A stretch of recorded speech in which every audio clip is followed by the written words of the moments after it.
Hello दोस्तों, आप सभी का जो एसएससी सीजीएल की जो हमने एक सीरीज चालू की हुई है। आपको पता है कि एसएससी सीजीएल के जो जितने भी 2024 के अपने प्रीवियस पेपर्स हैं, उनके सबके मैथ के क्वेश्चन अपन कवर करने वाले हैं, जितने भी 25 क्वेश्चन हैं। तो हर एक की एक वीडियो आएगी, तो आप जो पुरानी वीडियो जो है वो भी देखें। इसके बाद वाले जितने भी टेस्ट सीरीज के जो टेस्ट के जो जितने भी टेस्ट हुए, इनके सबका एक्सप्लेनेशन अपने चैनल पे अपलोड है, और एक सीरीज भी क्रिएट कर रखी है, आप तो वो कंप्लीट देखें, ठीक है। तो मैं आपको क्वेश्चन नंबर फर्स्ट से चालू कराता हूँ। ये जो पेपर है, ये पेपर जो 9 सितंबर वाला है, जो शिफ्ट 2 का जो पेपर है, ठीक है, उसको मैं एक्सप्लेन कर रहा हूँ। तो हम क्वेश्चन नंबर 1 से चालू करते हैं। हमें दे रखा है कि माधव ने 42,000 में एक वस्तु खरीदी, ठीक है, कोई भी वस्तु खरीद ली उसने, उसने 20% की हानि पर बेच दिया, ठीक है। उस राशि से उसने एक वस्तु खरीदी, मतलब 42,000 में बेच के 20% की हानि का मतलब 80% पे बेच के, ठीक है, उसने एक वस्तु बेच दी, और जो अमाउंट मिली उससे 30% लाभ पे उसने फिर बेच दिया। तो हम निकाल सकते हैं कि लास्ट में कितना बेचा। तो आप देखो कैसे निकालें हम। शुरुआत में कितनी कॉस्ट थी उसकी? 42,000, ठीक है, 42,000 हो गया। उसने 20% की हानि पे बेचा, इसका मतलब क्या है कि उसने इस कॉस्ट की तुलना में 80% पे बेच दिया, ठीक है। तो ये हो गया वो 80%, 80/100। क्या ये बात सही है? बिल्कुल ठीक है। उस राशि से जो राशि आई है, इस राशि से उसने कोई नई वस्तु खरीदी और उसको 30% के लाभ पे बेचा है, मतलब 100 की जो चीज थी वो 130 में गई है, ठीक है। तो हम क्या लिख सकते हैं, इसकी तुलना में कितना हो गया वो 130%। तो 130/100। अब ये जो कीमत निकल के आएगी वो कीमत होगी जो उसने लास्ट में बेचा है, ठीक है। हमें क्या निकालना है? हमने निकालना है लाभ, जो कि हम निकाल लेंगे। देख लेते हैं, सबसे पहले ये देख लेते हैं कि ये बिका कितने पे, ठीक है। 100 से 100 गया, 2, 1, ये फिर गायब हो गया, ये 1, ये 0 काट दिया, ठीक है। तो मैं 42 गुना 8 कर लेता हूँ, 1 इंटू 130। जीरो का आप इधर रखो सेपरेट, 18, 0,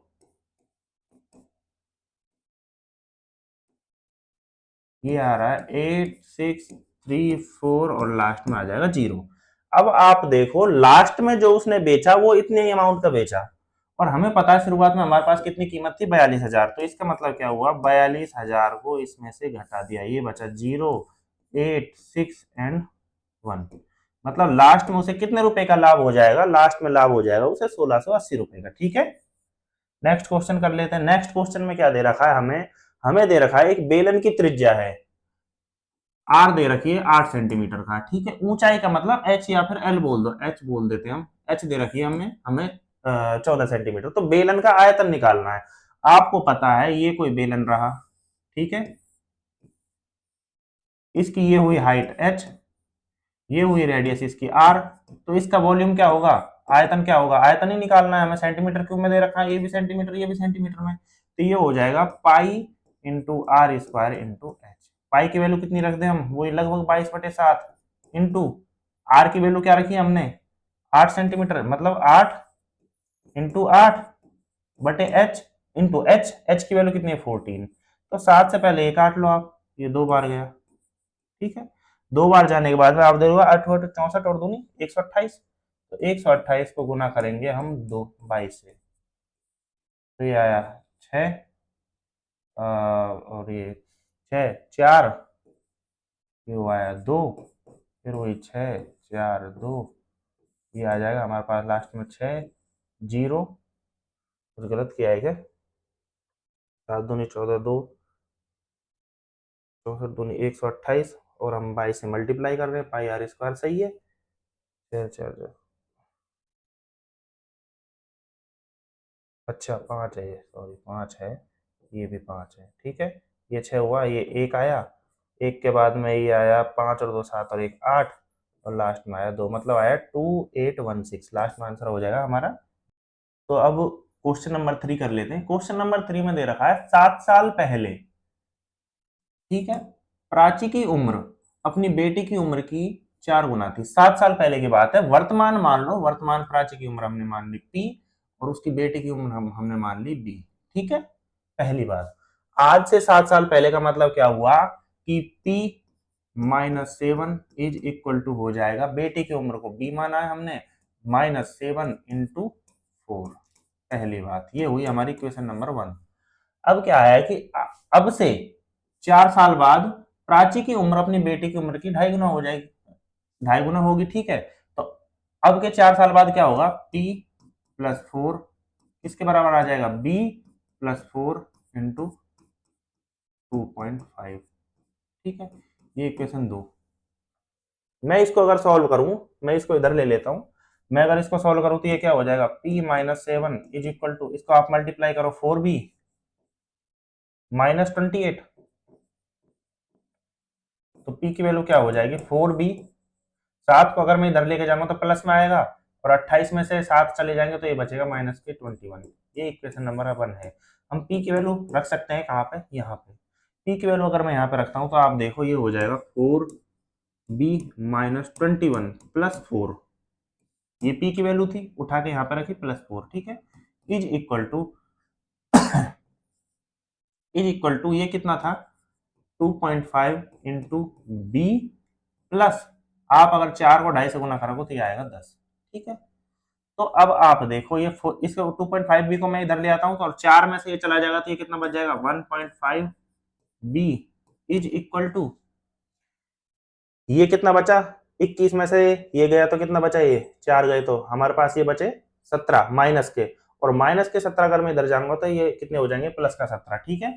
तो ये कितना हो जाएगा, 10 प्लस 17, 1.5 बी की वैल्यू हो जाएगी हमारे पास 17 और 10 27, तो इसका मतलब बी की वैल्यू आ जाएगी हमारे पास 27 बटे 1.5। 1.5 मतलब अगर मैं इसको हटाता हूँ तो मैं यहाँ कर सकता हूँ 10, ये 2 हो गया, ये बचा 3, और 3 3 हम 27, 9 दूनी 18, मतलब बी की वैल्यू आ गई हमारे पास 18। पहली बात बी की वैल्यू आ गई, बी की वैल्यू आ गई तो मैं पी की वैल्यू निकाल सकता हूँ। आपको पता है पी की वैल्यू कैसे निकालूंगा, मैं यहाँ पे बी की वैल्यू रख दूँ, तो 4 इंटू 18 -21, 18 चौक 72, और 72 में से 21 गए तो कितने बचे हमारे पास, 72 में से 21 गए तो हमारे पास बचे 1 और 5, मतलब 51 की उम्र इसकी प्राची की बची, मतलब पी की वैल्यू आएगी हमारे पास 51। अब दूसरी बात इसने पूछा क्या है हमसे, हमसे पूछा है कि इन दोनों की उम्र का योग क्या होगा। आप देखो प्राची और उसकी बेटी की वर्तमान उम्र का हमने पी और बी माना है, उनका हमें योग पूछा है, तो योग पूछा था आप जोड़ लो, बी बी और 51 कितने हो जाएंगे हमारे पास, 18 और 51 कितने हो गए, 69, ठीक है। तो करेक्ट आंसर क्या हो जाएगा हमारा, ऑप्शन नंबर ए 69। नेक्स्ट क्वेश्चन कर लेते हैं, हमें दे रखा है 15.75 सेंटीमीटर त्रिज्या वाले एक वृत्त, 11 सेंटीमीटर चाप की लंबाई वाले एक त्रिज्या खंड को काटा गया है, इस त्रिज्या खंड का क्षेत्रफल ज्ञात करो। अब आप एक सर्किल ड्रॉ कर लो, वो ये वृत्त दे रखा है तो आप ठीक है, हमें क्या दे रखा है, इसकी त्रिज्या क्या है 15.75, ये कितना है 15.75, और दूसरी बात क्या दे रखी है कि इसने वृत्त को, जो ये है चाप की लंबाई, चाप की लंबाई दे रखी है, मतलब इसकी लंबाई हमें कितनी दे रखी है, इसकी लंबाई हमें दे रखी है 11 सेंटीमीटर, और हमें क्या पूछ रहा है कि भाई इसकी वैल्यू ज्ञात कर दो आप। तो वैसे मान लो कि ये एंगल है हमारे पास, ये एंगल मैंने मान लिया कि ये एंगल है हमारे पास थीटा, पहली बात। अब आप देखो जब ये पूरा का पूरा 2πr हो जाएगा तो हमारे पास थीटा का मान क्या हो जाएगा, 360, 360 का मतलब 2 पाई, 360 को आपको पता है हम क्या लिखते हैं, 360 होता है 2 पाई, ठीक है। पहली बात, जब पूरी की पूरी परिधि होगी तो उसको क्या रिप्रेजेंट करता है हमारे पास, आपको पता है कि 2 पाई को रिप्रेजेंट करता है, मतलब 360 जब एंगल है तो 2 पाई है, और जब थीटा होगा तो उस केस में क्या होगा, 2 पाई किसके बराबर हो जाएगा, अगर मैं रेडियस की बात करूंगा ये किसको रिप्रेजेंट करेगा, 2 × पाई × r, ठीक है। 2 पाई किसके इक्वल है, 2 पाई किसके इक्वल है, 2 पाई r के, मतलब रिप्रेजेंट कर रहा है, ठीक है। अगर 11 सेंटीमीटर रिप्रेजेंट करेगा तो इसका मतलब क्या हो जाएगा कि उस 11 सेंटीमीटर के लिए थीटा की वैल्यू आ जाएगी हमारे पास, थीटा की वैल्यू हो जाएगी 11/2 पाई r इंटू 360, या फिर 2 पाई बोल दूंगा, 2 पाई से 2 पाई गया, आर की वैल्यू आ गई है हमारे पास ये थीटा। थीटा का मान हमारे पास आ जाएगा, आपको पता है 11 बाई आर की वैल्यू क्या है, रेडियस की वैल्यू 15.75। ठीक है, हमारे पास थीटा का मान आ गया, हमें एसी का निकालना है। थीटा की वैल्यू हमें, आपको पता है, ये हमारे पास ये वाली निकल के आ गई। आपको पता है इसका पूरा कंप्लीट क्षेत्रफल क्या होगा, कंप्लीट क्षेत्रफल होगा इसका पाई इंटू आर स्क्वायर। जब कब है, जब 2 पाई एंगल है, कितने हैं, 2 पाई एंगल पे है, 2 पाई एंगल पे। ठीक है, जब थीटा एंगल पे होगा तो आपको पता है थीटा एंगल के लिए हम क्या करेंगे, पाई इंटू आर स्क्वायर बटे 2 पाई इंटू थीटा, थीटा का मान हमने रखा है 11.11 बटे 15.75। ठीक है, तो थीटा पे ये एरिया जो आ जाएगा, ए थीटा की वैल्यू हम निकाल रहे हैं, तो एरिया की वैल्यू हमारे पास आ जाएगी, आप आर से आर काट दो, एक ये बार आर की वैल्यू ये है। ठीक है, पाई से पाई गया, तो हमारे पास आ जाएगा 11 इंटू आर बटे 2, मतलब हो जाएगा 11 इंटू 15.75 बटे 2। अगर आप इसको कैलकुलेट करोगे, कैलकुलेट करने पे आपके पास आएगा ये 86.625। ठीक है, अब वो अप्रोक्सीमेट में आप इसमें भाग देते जाओगे, आपको पता है लास्ट में वही वैल्यू आएगी, आप कैलकुलेट करना। ठीक है, दूसरी बात, हमें एक क्वेश्चन दे रखा सिंप्लीफाई, ये एक इक्वेशन दे रखी है। आप अगर इस इक्वेशन को देखो तो ये मानो आपको, आप इसको मानो ए, इसको मानो बी और इसको मानो सी, तो ये क्या हो जाएगा, -3abc। आप एक, ये आपने इक्वेशन पढ़ी होगी, आपको सबको पता है, A cube plus B cube plus C cube -3abc किसके बराबर होता है, ये होता है a plus B plus C into A square plus B square plus C square minus A B minus B C minus C ए।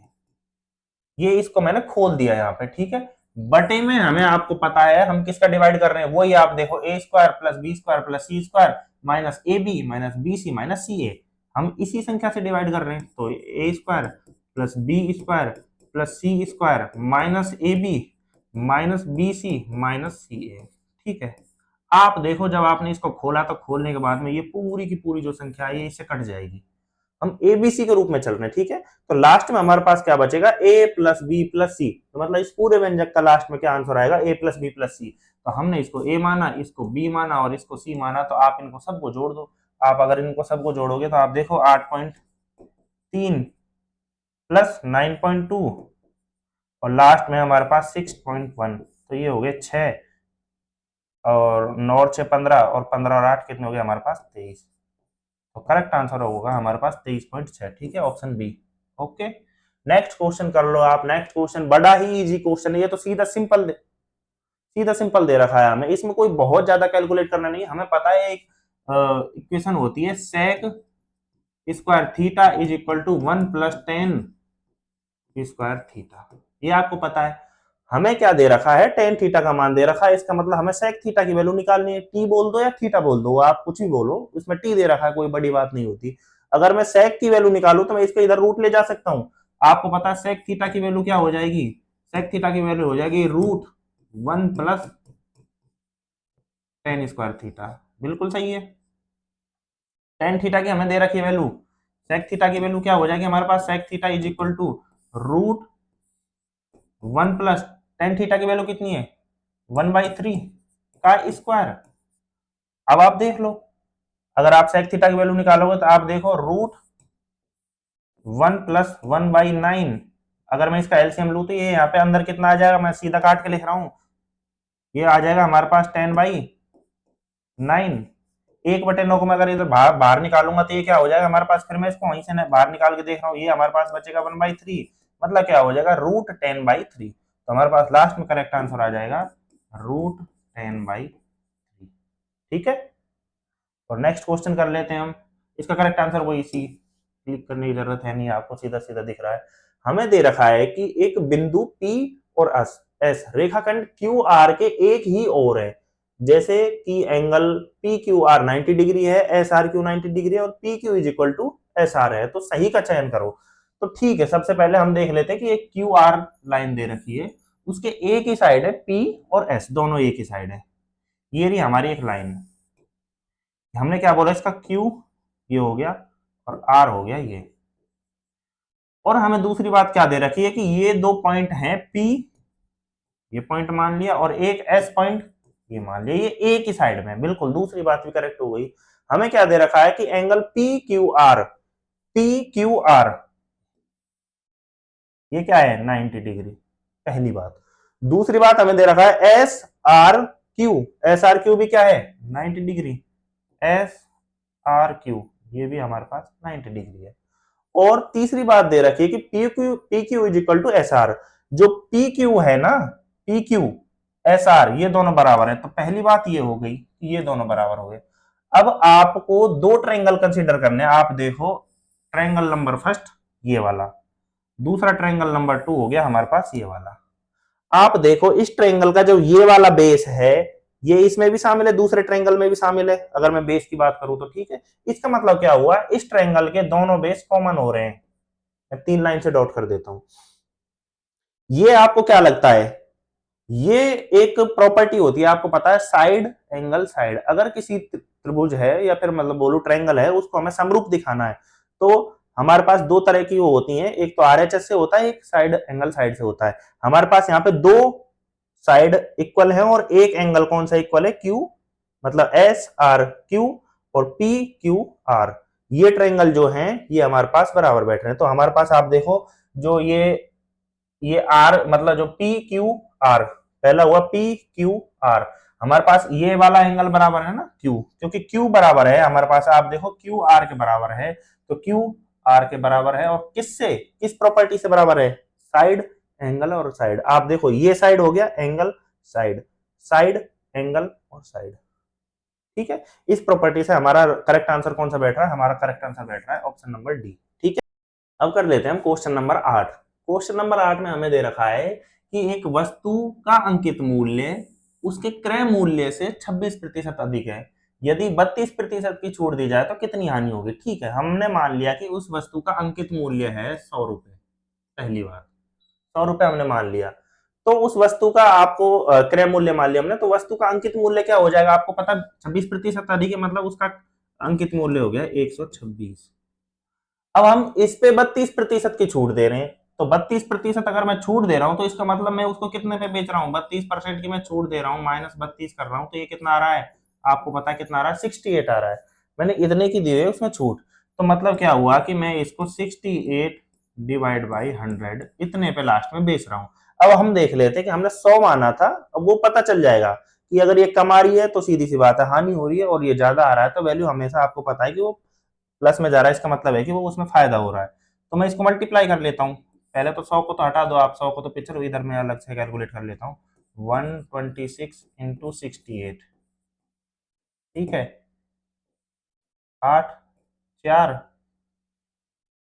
16 4 20 2 8 एकम 8 और 2 10 into multiply किया 6 36 3 15 6 एकम 6 और 1 7, तो लास्ट में हमारे पास आ गया 8 6 5 और 8। और मैं डिवाइड कर रहा था, मैं आपको पता है यहाँ पे इसकी वैल्यू क्या आ रही है, आपको पता चल गया कि 85 68/100। मतलब क्या हुआ कि हमारे पास हम बेच कितने में रहे उसको, 85.68 रुपए में। अब आपको पता है अगर हम इतने में बेच रहे हैं तो हमें कुछ हानि हो रही है, और वो हानि कितने की हो रही है, हमने शुरुआत में क्रय मूल्य कितना माना 100, मतलब मैं 100 में से इस अमाउंट को घटा देता हूँ। अगर मैं 100 में से इस अमाउंट को घटाता हूँ, 100.00 में से मैं घटा रहा हूँ कितना, आपको पता है 85.68, 68 है ना, हाँ ठीक है। ये बचा 2, इधर बचा 3, ये 9 में से 5 गए तो आपको पता है 4, और लास्ट में आपके पास बचा है ये 14। तो 14.32 का आपको पता है हानि हो रही है, तो मतलब हमारे पास जो लास्ट में जो कितने प्रतिशत की हानि हो जाएगी, डी 14.32% की। आप ठीक है, simplify where A is an acute angle, मतलब वो 90 डिग्री से कम है। सबसे पहली बात तो ये है कि थीटा का मान क्या है, लेस देन है 90 डिग्री, ठीक है। हमें एक वैल्यू दे रखी है जो हमें सॉल्व करनी है। सबसे पहले आप देखो, अगर मैं साइन ए को x मान लेता हूं और कॉस ए को मान लेता हूं y, तो आपको पता है x की क्यूब माइनस y का क्यूब क्या होता है, आपको पता है x का क्यूब माइनस y का क्यूब होता है x minus y into x square plus y square plus x y. ये आपको पता है। मैं बटे में आपको पता है साइन को माना है मैंने, साइन ए को माना है एक्स और कॉस ए को माना है मैंने वाई। अगर मैं इसको यहाँ पर लिख देता हूँ एक्स माइनस वाई लिख देता हूँ, बिल्कुल सही बात है। आपको पता है एक्स माइनस वाई से एक्स माइनस वाई कट गया, एक्स स्क्वायर मतलब साइन स्क्वायर ए। तो यहाँ पे हमारे पास क्या आ रहा है, sine square A plus cos square A plus cos A sign ए, या फिर बोल दो साइन ए कॉस ए। बात एक ही, एक्स को वाई से मल्टीप्लाई करो या फिर वाई को एक्स से मल्टीप्लाई करो, बात तो एक ही होती है। अब आपको पता है साइन स्क्वायर ए प्लस कॉस स्क्वायर क्या होता है, हमेशा एक होता है, वन प्लस, तो आपको हो जाएगा साइन ए इंटू कॉस।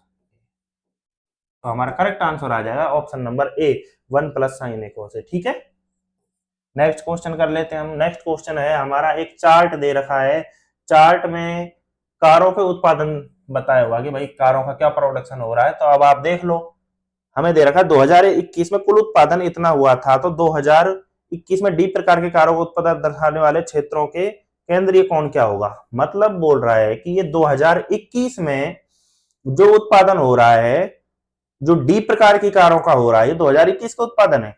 तो डी वाला कौन सा है, आप देखो डी कौन सा है, येलो कलर।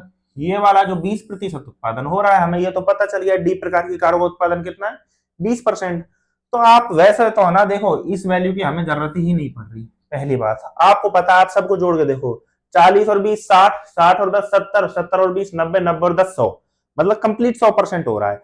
पहली बात आप ये देखो, जब 100% होता है तो इस एंगल का मान कितना होता है, कंप्लीट 360 होता है।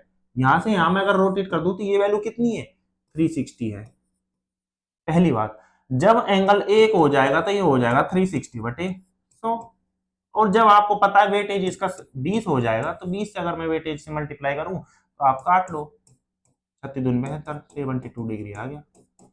इजी क्वेश्चन है, ऑप्शन नंबर डी है। नेक्स्ट पेज पे चला गया था तो मैं यहाँ पे लिख दिया है ऑप्शन नंबर डी करेक्ट है, 72 डिग्री। ठीक है, नेक्स्ट क्वेश्चन कर लेते हैं हम। नेक्स्ट क्वेश्चन है, एक समकोण समद्विबाहु त्रिभुज, मतलब क्या है कि राइट एंगल है एक, तो उसमें एंगल का मान एक तो सबसे पहले पता चल रहा है कि 90 डिग्री है, और बाकी की दो जो साइड्स हैं वो बराबर है। तो हम देख लेते हैं, और उसका हमें एरिया दे रखा है, एरिया की वैल्यू दे रखी है हमें 50। आप देखो ये राइट एंगल हो गया, और दो एंगल्स इसके बराबर है, आपको दे रखा है आइसोसेल ट्रायंगल दे रखा है। ठीक है, तो ये वाली भुजा और ये वाली भुजा बराबर हो जाएगी। अगर मैं इसको ए मानूं, ये भी ए होगी। ठीक है, अब आपको पता है इसकी वैल्यू क्या होती है, हमेशा हमेशा इसकी वैल्यू होती है L square plus A square is equal to K square. हमें आपको पता है K square is equal to L square plus A square. A का मतलब जो भी बेस मानो, एल स्क्वायर या फिर एच मान लो या फिर जो भी है, तो के की वैल्यू क्या हो जाए, हमें पता है ये दोनों साइड्स बराबर है, तो ये के की वैल्यू क्या, के स्क्वायर नहीं के है, ये एक्चुअल में के है, ये क्योंकि मैंने रूट लगा दिया इधर, तो के की वैल्यू क्या हो जाएगी, root A square plus A square, मतलब हो जाएगी ये ए रूट 2। हमें बस एक ही मान निकालना है, हमें बस एक ही वैल्यू निकालनी है कि हमें कैसे भी करके ए पता चल जाए। तो हमारे पास आपको पता है हाइपोटेन्यूज की वैल्यू हमारे पास सीधी सीधी निकल के आ रही है। ठीक है, हम निकाल लेते हैं। आपको पता है एक ट्रायंगल का एरिया क्या होता है, half of b into h, base into height. आपको पता है यहाँ पे बेस भी ए है और हाइट भी ए है, तो ये हो जाएगा A into A is equal to, आपको पता है कितनी दे रखी है, 50। अगर आप इस दो को, इसको 50 से अगर इधर लेके जाओ तो ये हो रहा है 100, तो ए स्क्वायर की वैल्यू आ रही है 100। ठीक है, तो ए की वैल्यू आपको पता है निकल के क्या आएगी, 10। और हमें पता है कि हमें हाइपोटेन्यूज निकालना है, मतलब क्या है कि अगर मैं के की वैल्यू, अगर इस हाइपोटेन्यूज को मैं एच बोल देता हूँ, तो एच की वैल्यू होती है ए इंटू रूट 2, मतलब ए की वैल्यू 10 है, रूट 2 साथ में आएगा, तो आंसर हो जाएगा हमारा correct answer option number C, 10 root 2। ठीक है, एक और हमें क्वेश्चन दे रखा है कि नीचे दिए गए चार्ट में आदित्य के व्यय को दर्शाता है। ठीक है, ये इसका क्या दिखा रहा है, एक्सपेंडिचर। आदित्य की मासिक आय इतनी है, वह भोजन पर कितना खर्च करता है। तो वो सीधा सीधा सा पूछ रहा है, भैया फूड कहाँ गया, भोजन ये रहा, 23% खर्च कर रहा है, और इसका टोटल खर्चा है, जो वो टोटल खर्चा है 54,000। हमें पता चल गया कि 23 कितना इजी क्वेश्चन है, बड़ा इजी क्वेश्चन है। 23/100 इंटू 54,000। 54,000 से मैं अगर इसको मल्टीप्लाई करूं तो 2 से 2 जीरो ये गई। 23 को अगर मैं इससे मल्टीप्लाई करूंगा, आप वैसे तो कैलकुलेट कर लो, चलो कर ही लेते हैं। जीरो तो साइड में हो ही जाएगी। 3 चौका 12 और 3 पंजू 15 और 1 16 इंटू ये आ रहा है 54 दूनी 108।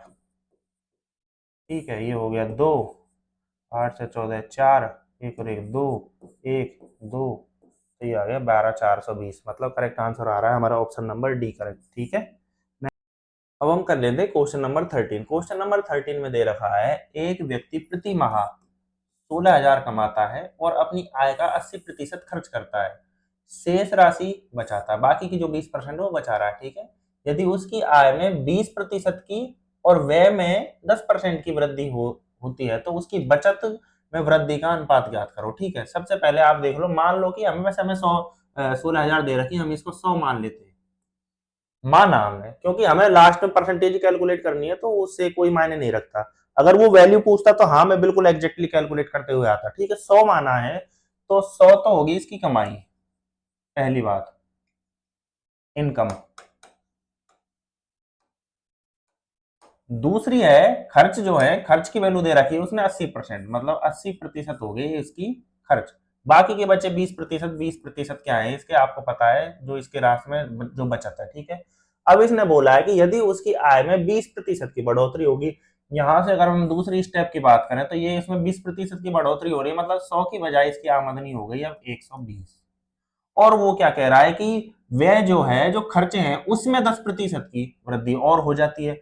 आप ये इसके व्यय है, खर्चे हैं, ठीक है, इसमें अगर 10% की वृद्धि करें, इसका मतलब क्या हुआ कि हम इसका 110 निकाल लें, मतलब 80, सॉरी 88, 80 88 80, हाँ 80 इंटू 110, क्योंकि 10% वृद्धि करनी है बटे 100। अगर आप ऐसे करोगे तो ये आएगा 88। ठीक है, मतलब अब इसके खर्चे कितने हो गए, अब इसके खर्चे हो गए, आपको पता है 88 हो गए। ठीक है, अब हमें पूछ रहा है कि पहले खर्चे, पहले बचत ये थी, अब इसकी बचत कितनी हो जाएगी। आपको पता है आमदनी इतनी है, खर्चा इतना हो रहा है, तो यहाँ पे कितना आ रहा है 32। तो पहले इसके जो बचत थी 20 थी, अब इसकी बचत हो रही है 32। मतलब क्या है कि कितने एक्स्ट्रा बचत कर रहा है वो, 12। तो 12 को अगर मैं 20 की तुलना में कैलकुलेट करूं, इंटू 100 करूं, तो आपको पता है एक आंसर आ जाएगा 60%।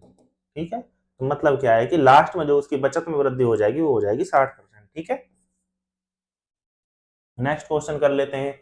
वास्तविक विभाजन किए बिना हमें एक संख्या दे रखी है, इसको विभाजित करने पर शेषफल क्या होगा। आपको पता है अगर मैं 9 का इस संख्या में भाग देता हूं, अगर इसका भाग पूरा पूरा जाए तो इनकी संख्याओं के जोड़ में क्या होना चाहिए, कंप्लीट भाग चला जाना चाहिए। और अगर जो बच रहा है, मान के चलो इनका टोटल करने पे कुछ भी आता है, 34 35 36 जो भी आ रहा है, उसमें अगर मैं भाग देता हूं और जो रिमाइंडर बचता है वो ही पूरी संख्या में भाग देने पे जो बचेगा वो भी रिमाइंडर सेम ही होगा। ठीक है, तो मैं इसको जोड़ लूं, 8 और 2 10, 7 17, 17 और 3 20 और 5 25 और 4 29, 29 और 2 31, 31 और 9 40। ठीक है, तो टोटल इनका सम कितना आ रहा है 40। 40 में अगर मैं 9 का भाग दूं तो आप देखो 9 चौका 36, 4 बार तो पूरा पूरा जा रहा है, लास्ट में रिमाइंडर बच रहा है हमारे पास 4। और वो ही रिमाइंडर सेम यहाँ पे भी बचेगा अगर मैं इस पूरी संख्या में 9 का भाग देता हूँ तो। और वही हमें कह रहा है कि भाई एक्चुअल डिवीजन किए बिना आप बताओ कि लास्ट में क्या आपके पास शेषफल बच रहा है। ठीक है, नेक्स्ट क्वेश्चन कर लेते हैं हम, क्वेश्चन नंबर 15। क्वेश्चन नंबर 15 दे रखा है the angle of the triangle are such that one is average of another two, then angles are. हमें दे रखा है कि एक एंगल है जो बाकी के दो का सम है, मतलब एवरेज है।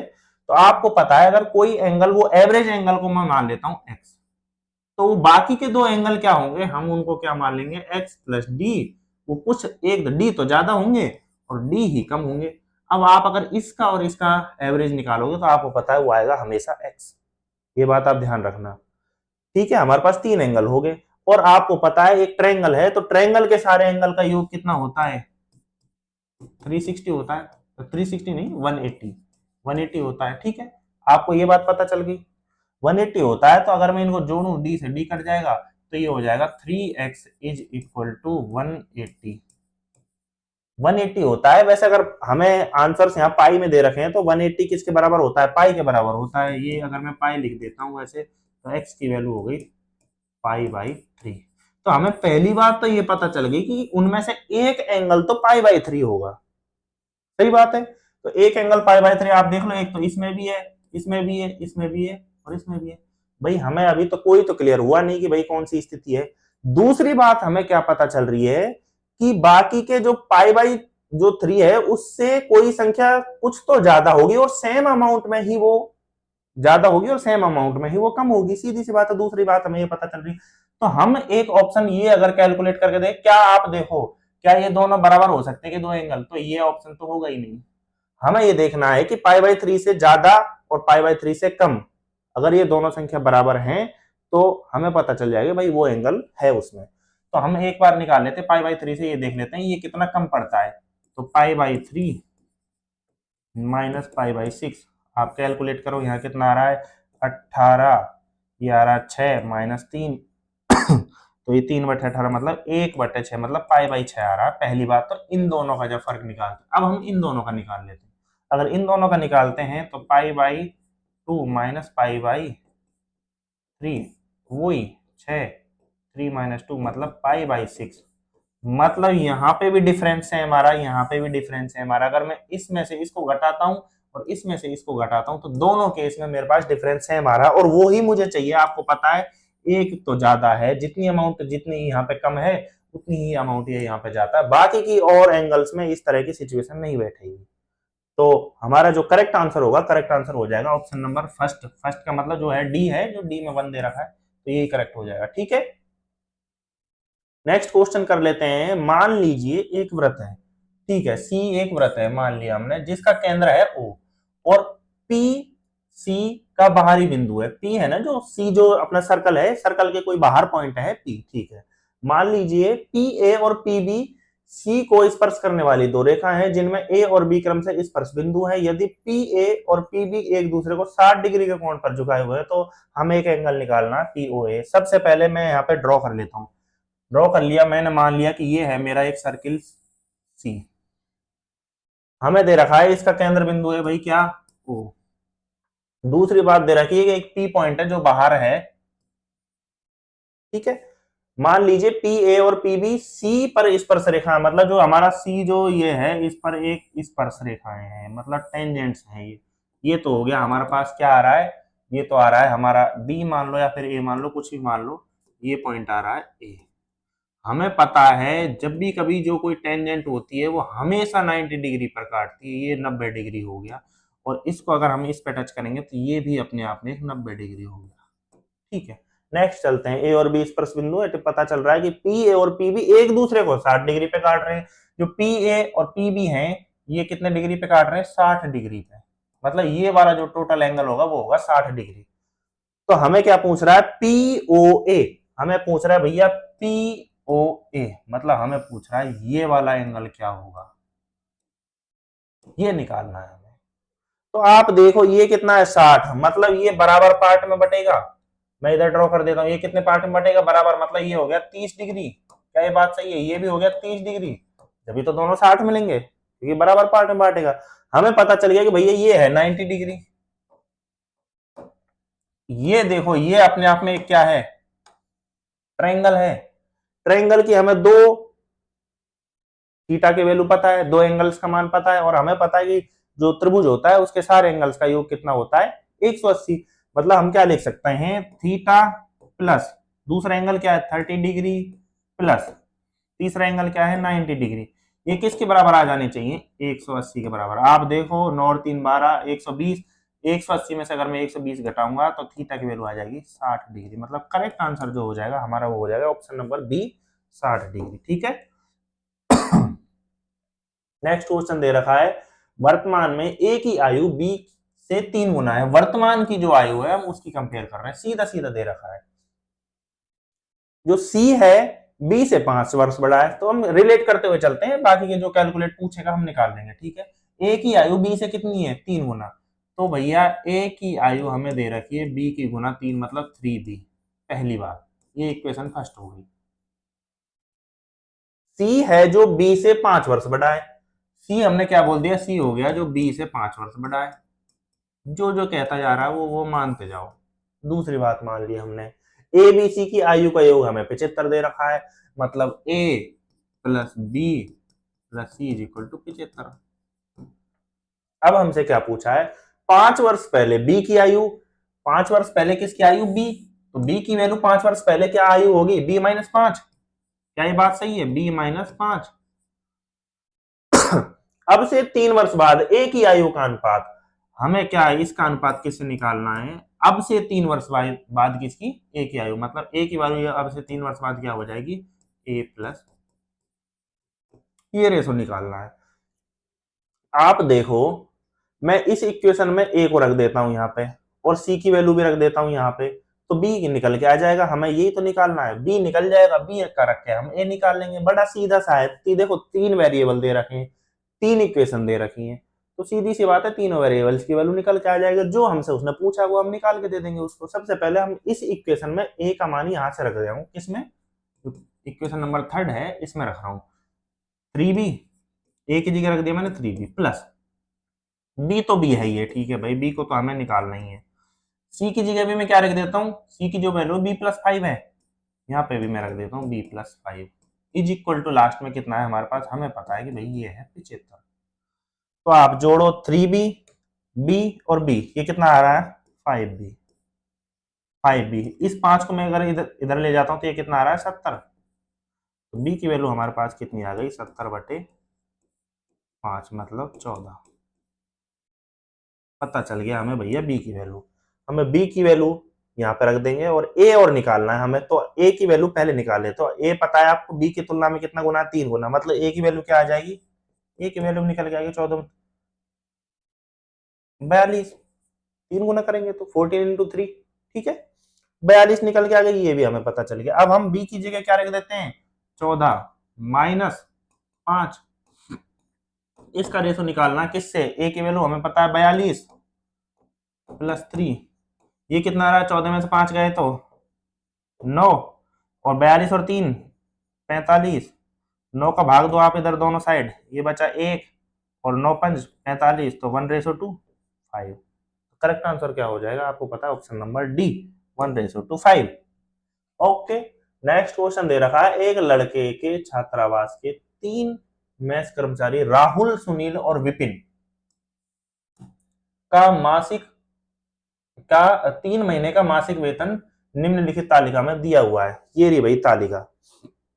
इन्होंने क्या पूछा है, कर लिया अध्ययन, ठीक है। नवंबर में सुनील का वेतन राहुल के वेतन से कितना प्रतिशत अधिक है। नवंबर महीने में, इस महीने में सुनील का वेतन, कहां गया सुनील, ये रहा। नवंबर महीने में सुनील का वेतन राहुल के वेतन से, वेतन का कितना प्रतिशत, मतलब राहुल के वेतन की तुलना में कितना प्रतिशत, राहुल का वेतन ये रहा, इसकी तुलना में कितना प्रतिशत भाई निकाल नहीं, हम सीधी सी बात है, 10 50 बटे 11 500 इंटू 100, ये 00 काट दो और इसका आप डिवाइड करोगे तो लास्ट में आपको करेक्ट आंसर देखो निकल के आ जाएगा। वैसे इसका भाग दे सकते हैं, पर बड़ी कैलकुलेशन है तो आप इसका निकाल लेना। इसका करेक्ट आंसर अपना निकल के आ जाएगा 91.3, ठीक है।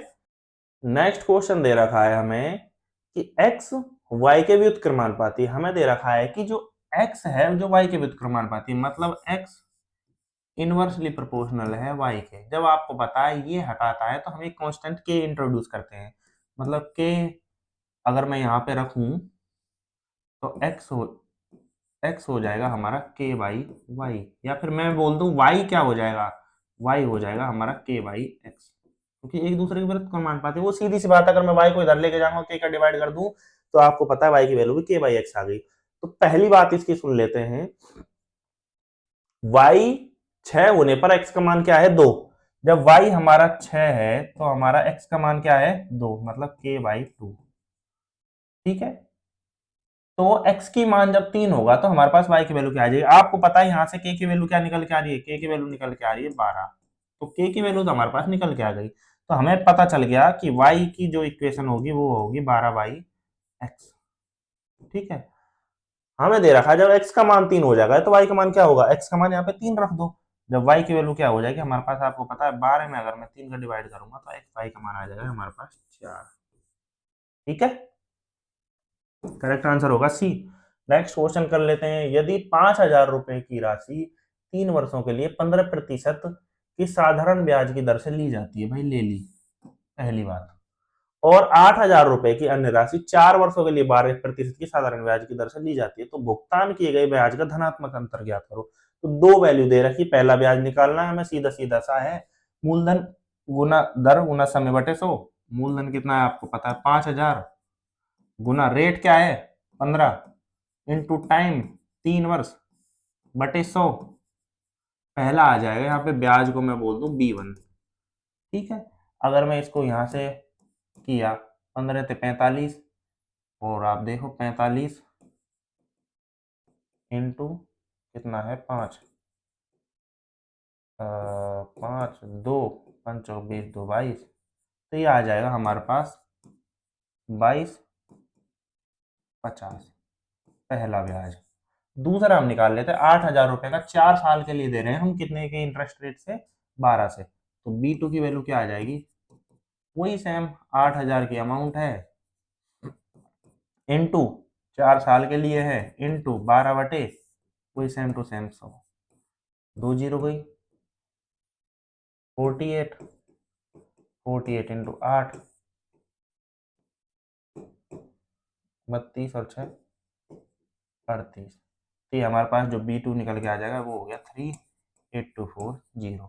हमें पूछ रहा है कि इन दोनों का धनात्मक अंतर ज्ञात करो, तो इसमें से अगर मैं इसको घटाता हूँ तो आपको पता ही आ गया 0, ये लास्ट में आ गया मेरे पास 9, यहाँ पे गया, यहाँ पे 8 में से ये 1 बचा, तो ये बचा हमारे पास 5, 8 5 2 5, और लास्ट में आ गया हमारे पास 1, तो इसका करेक्ट आंसर आ जाएगा 1590। तो लास्ट में आंसर निकल के आएगा 1590। अब क्वेश्चन नंबर पढ़ लेते हैं 21।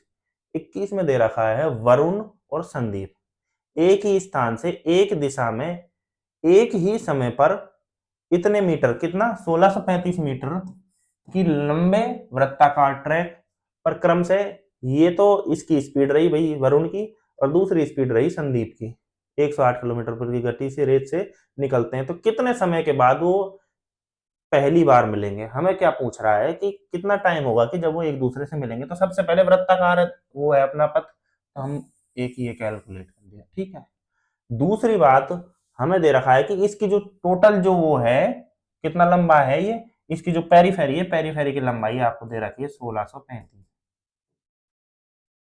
आपको पता है ये है भाई मीटर में, ये रेस किस में है, किलोमीटर प्रति घंटा को। तो हमें निकालना है टाइम भी, हमें किस में निकालना है, सीधी सी बात है, हमें टाइम भी निकालना है, सेकंड में आपको दे रखा है।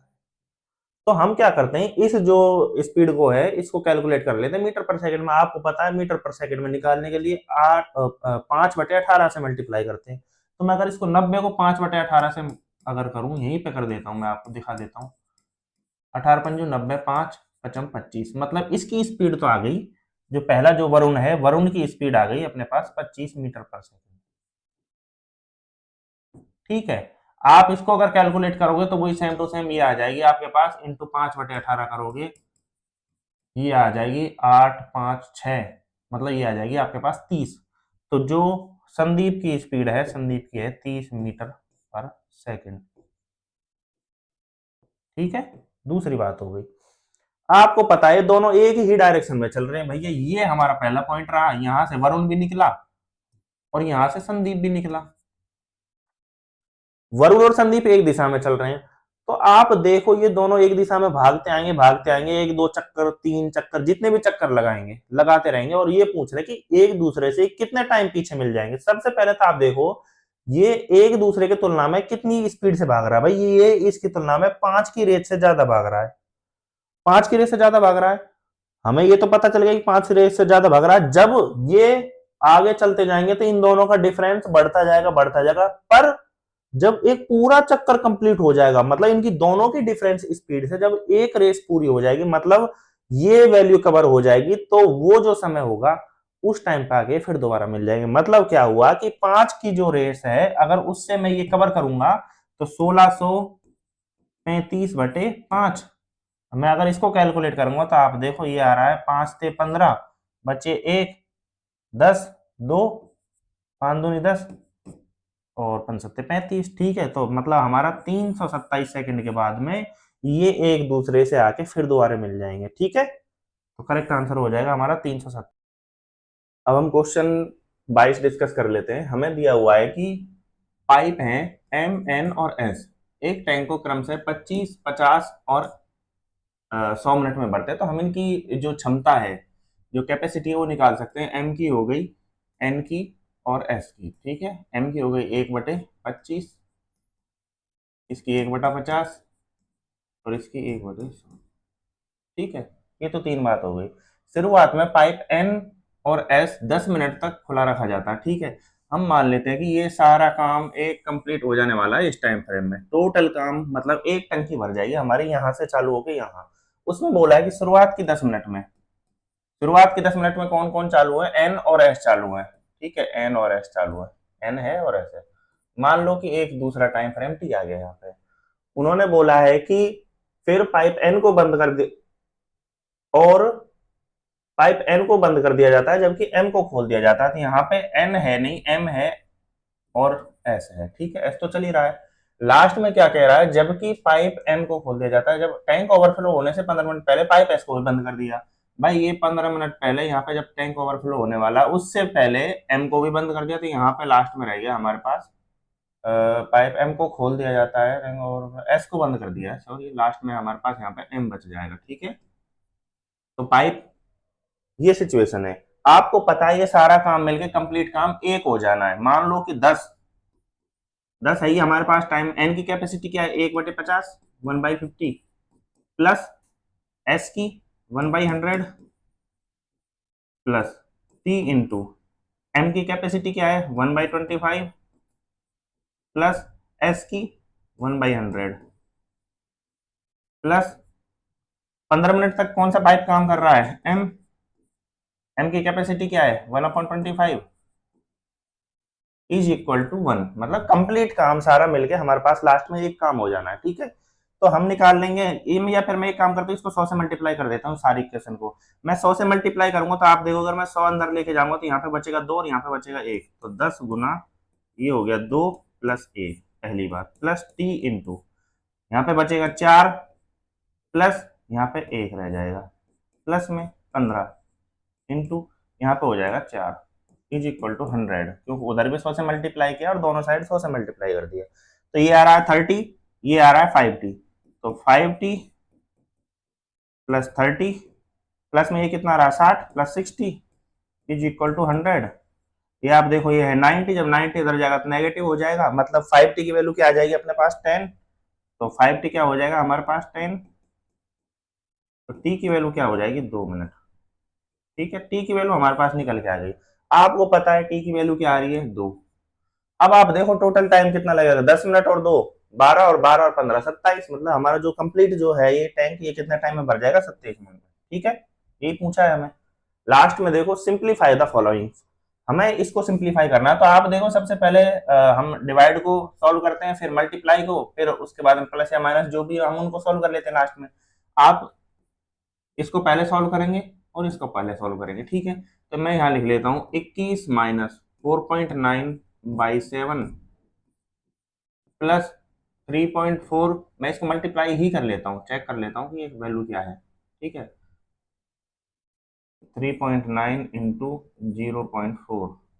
अगर मैं इसको मल्टीप्लाई करूँगा तो इनको 100 को हटा दो, ये 100 से हम लास्ट में डिवाइड कर देंगे तो ये 6, और 100 से अगर मैं डिवाइड कर रहा हूँ तो यहाँ पे आ रहा है 1.56 प्लस 1.56 प्लस 0.9। ये कितना है 0.7 बार कटा, 21 में से 0.7 गए तो कितने बटे कितने बचे 20.3। इसमें जोड़ना है 1.56 और लास्ट में कितना है हमारे पास 0.90। तो ये हुआ 6 9 3 7 17 2 22। हमारे पास लास्ट में आंसर आ रहा है, वो निकल के आ रहा है 22.76। ठीक है, नेक्स्ट क्वेश्चन कर लेते हैं हम। नेक्स्ट क्वेश्चन में दे रखा है कि 18 से लेके 22 तक का एक संस्थान ए और बी दो का दे रखा है, तो हमें ए की वैल्यू, ब्लू वाले जो बार हैं वो ए के हैं, और जो ये येलोइश हैं जो ये हैं बी के। ठीक है, 2019, 20 और 22 हमें क्या दे रखा है, मैं संस्थान बी 19, 20, 22 में संस्थान बी का ले लेना है। 19, 20 और 22 ये जो बी संस्थान है अपनी ये वाली है। ठीक है, कुल नामांकन छात्र 18, 20 और 21 में ए के नामांकन के तुलना में, मतलब अनुपात निकालना है इन दोनों का। तो हम जोड़ लेते हैं, क्या है भाई, देखो सबसे पहले हम जो बी वाली संस्थान है उसका जोड़ लेते हैं, कितना है 350। उसके बाद में क्या था 2020 में क्या था 375, और लास्ट में क्या था 200। ये हो गया 5, और ये 7, 5, 12, 1, 3, 3, 6, 2, 8 हो गए, 925 आ गया। ये है बी का कुल नामांकन। ए के कुल नामांकन देख लो भाई, ए के कुल नामांकन है 150 जोड़ लिया। दूसरा है हमारे पास डाटा 300, और लास्ट में हमारे पास 250। तो ये आ गया 0, 0, और 3, 2, 5, 6, 7, 700 आ गया। तो हमें इनका रेशो निकालना है, क्या पूछा है, अनुपात पूछा है, रेशो पूछा है। रेशो पूछा था आप देख लो, 925 रेशो टू 700। एक तो 5 से काट लो आप सबसे पहले, ना 5, 5 और 40, इसको काटा 5 से, 5, और ये बच्चा 2, 20, 140। फिर से एक बार और 5 से कट जाएगा, एक बार और 5 से काटेंगे तो ये कटेगा 37 रेशो टू 28। ठीक है, तो हमारा लास्ट में जो करेक्ट आंसर आ जाएगा ये आ जाएगा 37। लास्ट क्वेश्चन है जो हमारा क्वेश्चन नंबर 25। उस क्वेश्चन नंबर 25 में क्या है कि दे रखा है हमें एक जनवरी महीना है। आपको सबसे पहले पता है इसमें दिन कितने होते हैं, 31। सबसे पहली बात तो ये होगी, पहले 16 दिनों का शहर का औसत तापमान हमें दे रखा है कि 22 डिग्री। तो सबसे पहले एक टाइम फ्रेम बना लेते हैं। हमें ये रहा हमारा महीना पूरा कंप्लीट, ये हमारा रहा 16वां दिन, मैं इसको बोल देता हूँ D16। और यहाँ से यहाँ तक क्या हुआ, 1 से लेके 15 दिन हुए, D12 लेके 15 हो गए। यहाँ पे आप देखो 17 के बाद D17 से लेके 31 तक का दिन हुआ। ठीक है, ये बात हो गई। हमें दे रखा पहले 16 दिनों का मतलब है कि मैं यहां से काउंट करना जाऊं और यहां तक कैलकुलेट कर रहा हूं। तो इनका जो टोटल आपको पता है, संख्याओं का योग क्या होगा, औसत इंटू संख्या कितनी है, मतलब नंबर ऑफ संख्या। ठीक है, नंबर ऑफ डिजिट्स। तो हम क्या निकाल सकते हैं, D1 to 15 प्लस D16, मतलब पहली 16 संख्याओं का योग क्या हो जाएगा अगर उनका औसत दे रखा है हमें, तो हम क्या निकाल सकते हैं, 22 इंटू संख्या कितनी है 16। ठीक है, पहली बात ये हो गई। दूसरा, हमें दे रखा है कि उसी महीने के आखिरी 16 दिन, इस महीने के आखिरी 16 दिन कहां से चालू हो जाएंगे, यहां से और यहां तक जाएंगे। तो इसमें भी क्या काउंट हो रहा है हमारे पास, D16 प्लस D17 से लेके 31 तक की संख्याओं का योग हमारे पास क्या हो जाएगा, आपको पता है 26 इंटू 16। और एक और इक्वेशन दे रखी है हमें, इक्वेशन दे रखी है कि भाई लास्ट में हम निकाल सकते हैं सीधा सीधा सा। हमें दे रखा है कि पूरे महीने का औसत तापमान ये है, मतलब पूरे महीने में कितने दिन हुए, 31। D1 से लेके 31 तक का औसत क्या हो गया हमारे पास, और टोटल जोड़ क्या हो गया 31 इंटू औसत दे रखा है हमारे को 24। पहली बात ये हुई। अब आप देखो कि ये सारी वैल्यू हमारे को दे रखी है, तो मैं एक काम करता हूं, इस इक्वेशन में अगर इस इक्वेशन को जोड़ देता हूं, तो आप देखो सबसे पहले मैं जोड़, पहले इनको वो निकाल लो वैल्यू क्या है इनकी। तो 16 दूनी 32, 2, 3, 16 दूनी 32 और 33, 34, 35। तो इसकी वैल्यू आ गई हमारे पास 352। दूसरा मैं इसको मल्टीप्लाई कर देता हूं, तो ये 36, 6, 3, और 6 दूनी 12 और 3, 15, और लास्ट में आ गया हमारे पास 26। ये जोड़ा 6, 1, 416। इसकी वैल्यू आ गई हमारे पास 416। इसको निकाल लेते हैं हम, तो ये आ रहा है,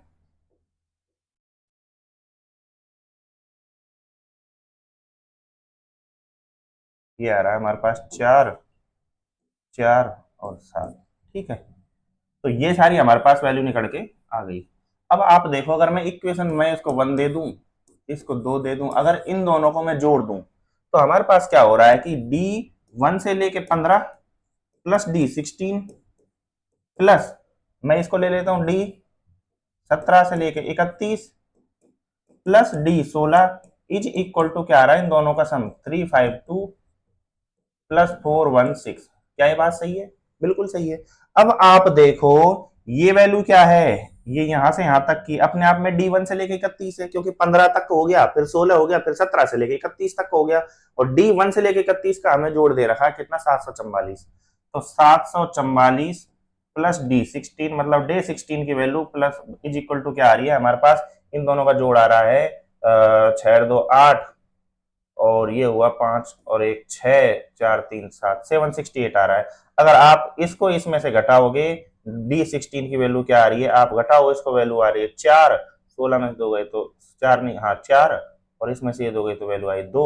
लास्ट में जो करेक्ट आंसर आ जाएगा 24। मतलब जो 16वां जो दिन है उसका औसत मतलब 16वें दिन का तापमान की वैल्यू है अपने पास 24 डिग्री सेंटीग्रेड। ठीक है, तो ये अपने कंप्लीट जो सेकंड पेपर है, सेकंड शिफ्ट थी जो 9 सितंबर की, उसकी हमने सारे क्वेश्चंस कर लिए, और बाकी के और भी सीरीज हैं वो हमने मतलब इसी में बाकी के और जो अपने प्रीवियस कोर्स क्वेश्चंस हैं हम उनको भी डिस्कस करने वाले हैं। ठीक है, तो आप जुड़े रहो और चैनल को सब्सक्राइब जरूर करना। ओके।